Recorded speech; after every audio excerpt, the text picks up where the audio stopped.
Volodymyr Zelensky a fait part de son indignation après la mort dimanche de 6 civils tués dans de nouvelles frappes russes sur des zones résidentielles dans l'est de l'Ukraine. En Russie, une femme a été arrêtée suite à l'explosion d'une bombe à Saint-Pétersbourg qui a tué un blogueur pro-Kremlin. Le chef du centre droit, Petteri Orpo, a remporté les législatives et doit remplacer la première ministre sortante, Sanna Marin. Des frappes russes sur des zones d'habitation ont fait 6 morts parmi les civils dimanche à Kostiantynivka dans le Donbass. 3 hommes et 3 femmes figurent parmi les victimes de ces bombardements qui ont touché, selon la police ukrainienne, 16 immeubles d'habitation, 8 résidences privées, un jardin d'enfants, un bâtiment administratif, 3 voitures et un gazoduc. Le président ukrainien Volodymyr Zelensky a condamné les terroristes russes. Сьогодні російські терористи знову вдарили по Костянтинівці, Донецької області. У звичайних житлових кварталах 6 людей вбито цим російським обстрілом, 3 жінки, 3 чоловіка. Звичайні люди, звичайне містечко на Донбасі. Le ministère russe de la Défense a diffusé des images de ses troupes effectuant des missions de tir dans la zone dite de l'opération militaire spéciale. Par ailleurs, sur Telegram, un média russe a fait état d'un nombre extrêmement élevé d'accidents et de décès liés à l'abus d'alcool au sein de l'armée. Sur le front Est, les forces russes poursuivent leur siège de Bakhmout sans parvenir à faire tomber cette ville, plus symbolique que stratégique, après des mois de combat qui se sont soldés par de très lourdes pertes humaines. De profondes tranchées constituent le principal moyen de défense des troupes ukrainiennes.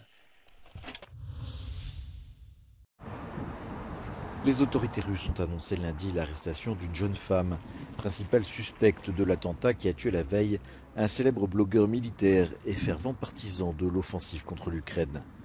Vladlen Tatarsky est mort alors qu'il prenait la parole lors d'un événement public. Les médias russes rapportent qu'une femme lui a offert une boîte qui a explosé, 30 personnes ont été blessées et 19 d'entre elles ont été hospitalisées, selon le gouverneur de la région. Ему якобы какая-то покойница подарила подарок, статуэтку. Все. Ну и после этого, через там, может быть, 3-5 минут, я не знаю точно, произошел взрыв. Что сказать? Vladlen Tatarsky est le pseudonyme de Maxime Formin, qui a accumulé plus de 560 000 adeptes sur sa chaîne Telegram. Contrairement à de nombreux autres blogueurs militaires russes, il s'était rendu pour des reportages sur la ligne de front en Ukraine. Le blogueur était connu pour s'être montré critique de la hiérarchie militaire aux commandes. Depuis le début des combats en Ukraine, plusieurs incendies, explosions et assassinats se sont produits en Russie, sans lien évident avec le conflit. C'est un changement de cap pour la Finlande. Au terme d'un scrutin très serré, le chef du centre droit, Petteri Orpo, a remporté dimanche les élections législatives. Il a désormais la possibilité de nouer une alliance avec la gauche, représentée par la première ministre sortante Sanna Marin, ou avec le parti d'extrême droite des Finlandais. I think that Finnish people want change. They want change, and now I will start negotiations, open negotiations with all parties, and I have one crucial issue, and it is economy. We have to fix our economy. We have to do reforms to boost our economy and growth.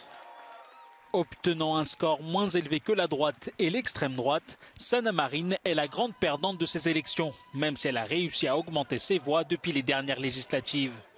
Pitkästä aikaa pääministeripuolueen asemasta on kasvatettu kannatusta, kasvatettu paikkamäärää. Se on tosi hyvä saavutus.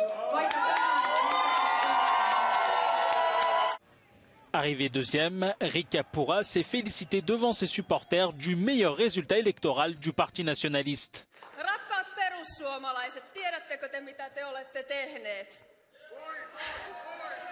Te olette tehneet tämän puolueen parhaan vaalituloksen koskaan.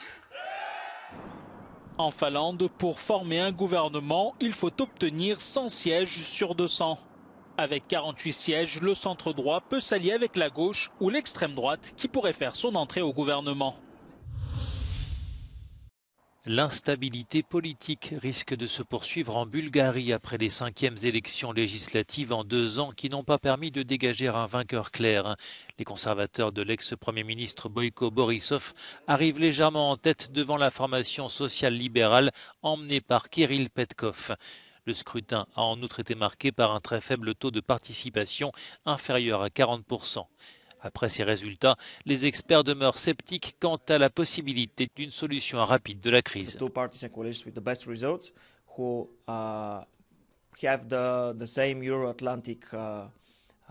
Positions about the war in Ukraine, about the Eurozone, the entrance of Bulgaria in the Eurozone, about Schengen. I think they're not going to sit on the same table and to make a coalition. That's why I think that we shall continue with the political crisis in Bulgaria. Parmi les rares réactions dans la soirée, celle du DPS, le mouvement des droits et des libertés, le principal parti politique des Turcs et des musulmans de Bulgarie, se dit disposé à rejoindre un gouvernement de coalition. От нас не очаквайте да чертаем разделителни линии.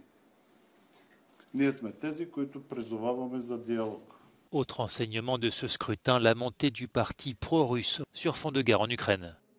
Единственото правителство, което Възраждане може да подкрепи и което ще подкрепи е правителство с мандата на Възраждане. La Bulgarie a besoin de stabilité politique pour mettre en œuvre les réformes majeures exigées par l'Union européenne, faute de quoi le pays pourrait perdre les 5 milliards d'euros du plan de relance.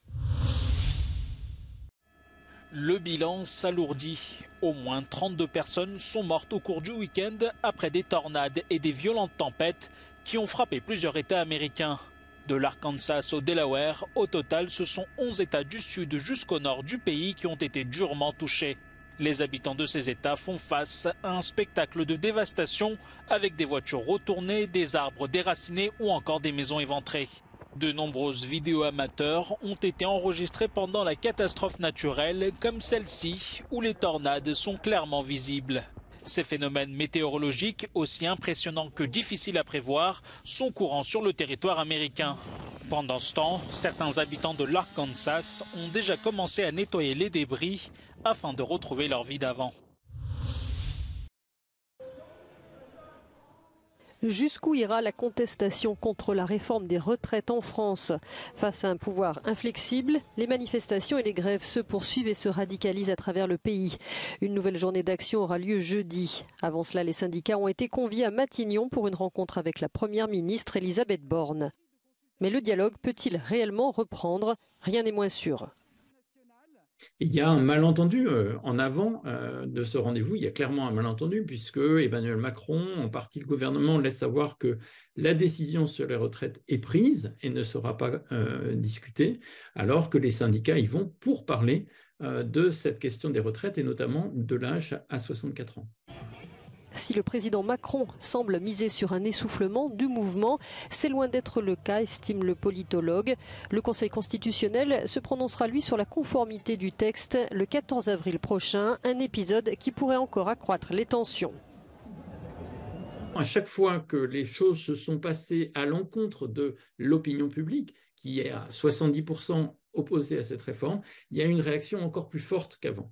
Et donc on peut imaginer qu'une censure partielle ou même pas de censure du tout de la part du Conseil constitutionnel de la loi peut réactiver l'opposition à la réforme beaucoup plus que l'épuiser. La cote de confiance d'Emmanuel Macron est à son plus bas depuis sa réélection, autour de 26%.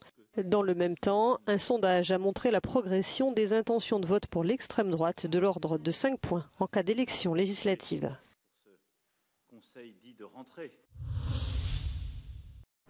Paris va devenir la seule grande capitale européenne sans trottinette électrique en libre service. Un vote organisé ce dimanche a scellé le destin de ces 2 roues louées sur application. Alternative moins polluante à la voiture individuelle, les trottinettes sont accusées d'être à l'origine d'accidents et d'être trop souvent stationnées de manière gênante. 90% des votants se sont opposés au maintien des trottinettes, mais le référendum souffre d'un très faible taux de participation, moins de 8%. D'ici au 1er septembre, les 3 opérateurs parisiens, Dott, Tir et Lime, devront avoir retiré leur flotte de la circulation. Humanity is about to take one step closer to returning to this place, the moon, because on April the 3rd, NASA will announce the names of the 3 Americans and 1 Canadian who will launch on a lunar mission called Artemis 2 next year. In 2024, they will fly around the moon and become the first humans to see this place up close in 50 years. They'll also be the first humans to fly in the new Orion spacecraft, which completed an uncrewed automatic mission last year. So let's talk you through the Artemis 2 mission these astronauts will undertake. Soon after launch on an SLS rocket from NASA's Kennedy Space Center in Florida, they'll go through a series of critical moments. Orion will jettison its boosters and other components, and the main engine will cut off and detach. And then comes the exciting part, what's called translunar injection, when a key part of Orion, built in Europe, what's known as ESA's service module, will power Orion away from Earth orbit and towards the moon. At that point, the 4 crew will be allowed to take off their new orange custom-made Orion flight suits that they wear for launch and re-entry. They're waterproof, fireproof, and can keep the crew alive for 6 days if they suffer a loss of cabin pressure. But let's be honest, they're not as comfy as some sweatpants and a t-shirt on a long journey. And it is a relatively long trip. The 4 Artemis 2 astronauts will spend 9 days and 13 hours flying 370,000 kilometers to the moon. Once they're there, they'll ease into orbit around the moon for a period of 6 days and expect some awesome photos as they cruise over the lunar surface and look back at Earth.